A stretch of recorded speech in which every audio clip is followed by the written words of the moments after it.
क्या आपको पता है लखनऊ के नवाब इतने रईस थे कि गर्मियों का मजा लेने के लिए उन्होंने एक अलग से इमारत बना रखी थी। इसके पीछे तालाब भी बनवाया था जो स्विमिंग पूल की तरह इस्तेमाल किया जाता है। हम बात कर रहे हैं नवाबों के शहर लखनऊ में बनी पिक्चर गैलरी की, जो कि घंटा घर के पास स्थित है। इस पिक्चर गैलरी को अवध के 9वें शासक नवाब मोहम्मद अली शाह ने बनाया था। इसे लखनऊ की शाही इमारत भी कहते हैं। इस इमारत की खासियत ये है कि नवाबों के वक्त में पहली बार इस इमारत में लोहे का इस्तेमाल किया गया था। यही नहीं, इस इमारत के जो दरवाजे हैं उनसे हवा आर पार आती जाती है। इसके अंदर की छत 25 फीट से भी ज्यादा ऊंची है और यह इमारत देखने में इतनी खूबसूरत है कि यहाँ की गैलरी से पूरा हुसैनाबाद तालाब और घंटा घर नजर आता है। देश के जाने माने इतिहासकार डॉक्टर रवि भट्ट ने बताया कि नवाब मोहम्मद अली शाह ने इसे 1837 से लेकर 1829 के बीच में बनवाया था। हुसैनाबाद का तालाब भी इस बीच बनाया गया था। इस इमारत में पहली बार लोहे का इस्तेमाल किया गया है। अमूमन नवाबों के वक्त में इमारत को बनाने के लिए लखोरी ईंटे का साथ चने की दाल, गोंद और उड़द की दाल के साथ ही तमाम तरह के मसालों का इस्तेमाल करके इमारत को बनाया जाता था, जिसका उदाहरण आज भी बड़ा इमाम बाड़ा से लेकर तमाम लखनऊ की इमारतें हैं।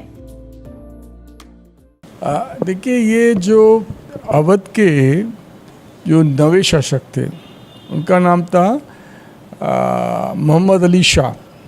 मोहम्मद अली शाह की आप लखनऊ में इम्पोर्टेंस इस तरीके से समझ सकते हैं कि पूरा हुसैनाबाद एरिया करीब करीब उन्हीं का बनाया हुआ था। जो सड़क है, जो बड़े इमामबाड़े थे, छोटे इमामबाड़े के बीच की सड़क है, वो भी उन्होंने बनवाई थी। और छोटा इमामबाड़ा भी उन्होंने बनाया था, इससे हुसैनाबाद इमामबाड़ा कहते हैं। और ये भी उन्होंने, ये जो इसकी आप बात करें, पिक्चर गैलरी की बात कर रही हैं, ये बारदरी बेसिकली कहलाती है। तो ये बारदरी जो थी ये भी उन्होंने बनवाई थी।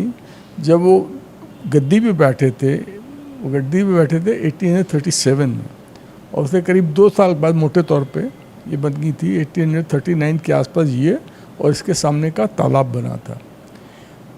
इसकी जो सबसे ख़ास विशेषता ये है आर्किटेक्चर पॉइंट ऑफ व्यू से कि अवध के अंदर किसी भी नवाबी बिल्डिंग के अंदर पहली बार जो लोहे का इस्तेमाल हुआ है, आयरन का, वो इस बिल्डिंग के अंदर हुआ है।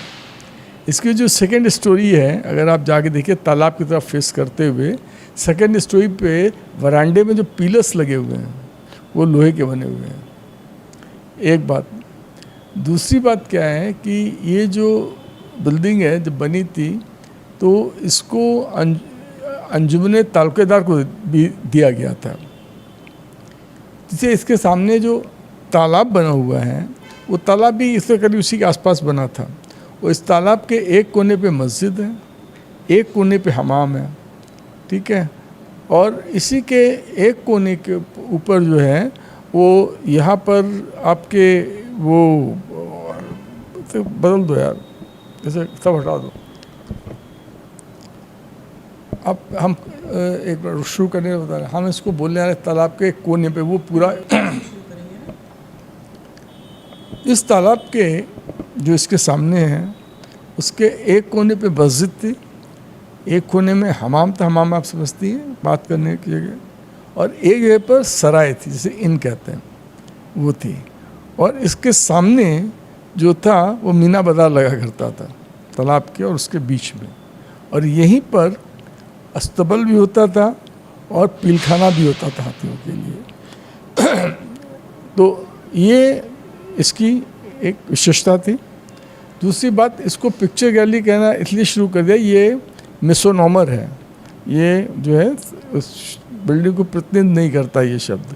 पिक्चर गैलरी इसलिए शुरू कर दी थी कि बाद में इसके ऊपर वाले हॉल के अंदर जो है वो तमाम जो नवाब थे उनकी पेंटिंग्स लगी हुई थी, और ये पेंटिंग जो थी ये यूरोपियन पेंटर्स ने पेंट की थी। और वो करीब ये जो बाहर से यूरोपियन पेंटर आते थे उन्होंने पेंटिंग, ऐसा माना जाता है कि ये 1882 और 1885 के बीच में पेंटिंग्स पेंट की गई हैं। और उसके अंदर यूरोपियन पेंटर के अलावा एक DS सिंह भी है, उन्होंने भी उनकी पेंटिंग इसके अंदर यहाँ पर है। तो ये इसकी विशेषता है।